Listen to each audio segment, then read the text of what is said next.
Em nosso estudo de hoje está no Evangelho de Mateus, capítulo 5, versículo 44. Eu, porém, vos digo, amai os vossos inimigos. Emmanuel vai comentar na lição 41 do livro Vinha de Luz, Credores Diferentes. O problema do inimigo sempre merece estudos mais acurados. Certo, ninguém pode aderir de pronto à completa união com o adversário do dia de hoje. Como Jesus não pôde rir-se com os perseguidores no martírio do Calvário. Entretanto, a advertência do Senhor, conclamando-nos a amar os inimigos, reveste-se de profunda significação em todas as facetas pelas quais a examinemos, mobilizando os instrumentos da análise comum. Geralmente, somos devedores de altos benefícios a quantos nos perseguem e caluniam. Constituem os instrumentos que nos trabalham a individualidade, compelindo-nos a renovações de elevado alcance que raramente compreendemos nos instantes mais graves da experiência. São eles que nos indicam as fraquezas, as deficiências e as necessidades a serem atendidas na tarefa que estamos executando. Os amigos, em muitas ocasiões, são imprevidentes companheiros, porquanto contemporizam com o mal. Os adversários, porém, situam-no com rigor. Pela rudeza do inimigo, o homem comumente se faz rubro e indignado uma só vez, mas pela complacência dos afeiçoados, torna-se pálido e acabrunhado vezes sem conta. Não queremos dizer com isso que a criatura deva cultivar inimizades. No entanto, somos daqueles que reconhecem por beneméritos, credores, quantos nos proclamam as faltas. São médicos corajosos que nos facultam corretivo. É difícil para muita gente na Terra a aceitação de semelhante verdade. Todavia chega sempre um instante em que entendemos o apelo do Cristo em sua magna extensão. Gente, eu vou ser muito sincero com vocês com relação ao estudo do amai aos vossos inimigos que a doutrina espírita proporciona para a gente através do livro Evangelho segundo o Espiritismo.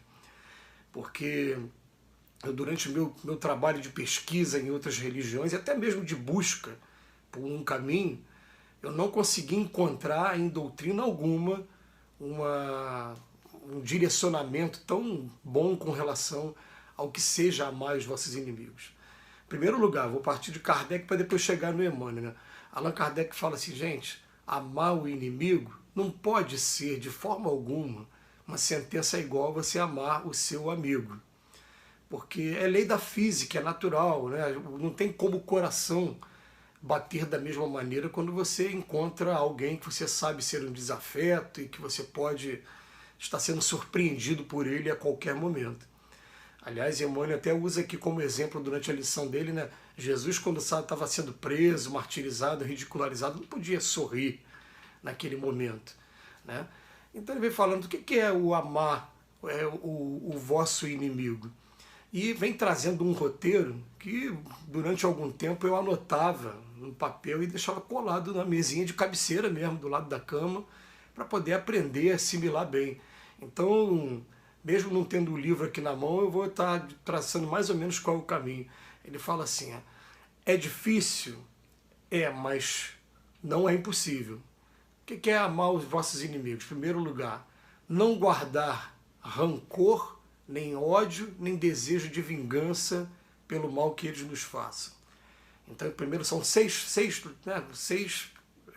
itens que eu vou falar. O primeiro, não guardar ódio, nem rancor, nem desejo de vingança, porque isso faz mal a mim, em primeiro lugar, e eu já aprendi até com a nossa medicina mesmo, que cada vez que eu fico relembrando o fato que levou aquela pessoa a ser considerada meu inimigo, aquilo que ela fez comigo, ela, sem ela saber de nada, às vezes ela não está nem sabendo, às vezes ela já até perdoou, mas eu fico remoendo aquilo e estou jogando um monte de toxina dentro do meu corpo, estou jogando adrenalina e promovendo um monte de alteração que vai trazer com o tempo um monte de complicação para mim. Então é uma atitude inteligente a gente pensar assim, coitado do rapaz que fez isso, da pessoa que fez isso, porque ele está buscando através da lei de causa e efeito um monte de lições duras para o futuro. Mas eu tenho por obrigação não guardar ódio, nem rancor, nem desejo de vingança. Segundo, desejar sempre o bem e não o mal para aquela pessoa. Por isso que a gente até fala, né? Terminou de ser assaltado, terminou de sofrer uma injustiça, Faz uma oração por aquela pessoa. Aquela pessoa está precisando muito de oração. Ah, mas o Emmanuel disse aqui, é muito difícil, né? Realmente é muito difícil. Depois ele fala, se aparecer a oportunidade de se reconciliar com essa pessoa, se reconcilie, aprendendo uma coisa. Eu me reconciliar não significa que eu vou concordar com o que ela faça, ou até mesmo frequentar os mesmos círculos que ela. Não, ela tem a vida dela e eu tenho a minha. E normalmente ela vai continuar fazendo aquelas coisas que não tem a menor afinidade, aquelas atitudes de violência, aquelas atitudes que eu não tenho a menor afinidade, continuo não concordando. Mas o ser humano, eu estou me reconciliando com ele. Se aparecer uma oportunidade de ajudar essa pessoa também, ajude. Não é só você, né, se reconciliar também, procurar ajudar essa pessoa. E dentro da ajuda ele coloca um subitem, ele coloca assim, se abster de qualquer palavra ou atitude que possa estar prejudicando essa pessoa. Então, simplesmente se abster. É ficar calado, deixa a vida seguir. Se aparecer oportunidade, vamos ajudar. Né? E por fim, ele fala de novo, né? Sempre retribuir com o bem o mal que essa pessoa nos faça. Então são uns itens, né, que a gente vai vendo e fala, é difícil até, mas a gente vai pensando assim, né? Olha, primeira coisa, se eu começar a identificar a partir de hoje quem são aquelas pessoas que, entre aspas, a gente vai considerar de alguma maneira inimigo por algum motivo, e começar a incluir essas pessoas na minha oração, eu com o tempo, olha, eu já deixei de ter raiva, né, porque eu estou começando a fazer oração, estou trabalhando essa raiva, daqui a pouco vai ser neutro, eu simplesmente vou pensar nela e vou continuar, mas daqui a pouco, até a neutralidade também, vai começar a voltar no pedido para o Pai para que essa pessoa possa estar sendo atendida. E o Emmanuel, ele fala aqui para a gente, né? Ele fala, normalmente, olha só que coisa interessante, normalmente eles são os nossos credores diferentes, todo mundo sabe o que é credor aqui, né? Peguei um dinheiro emprestado com essa pessoa e agora tenho que devolver, né? Esse seria o credor.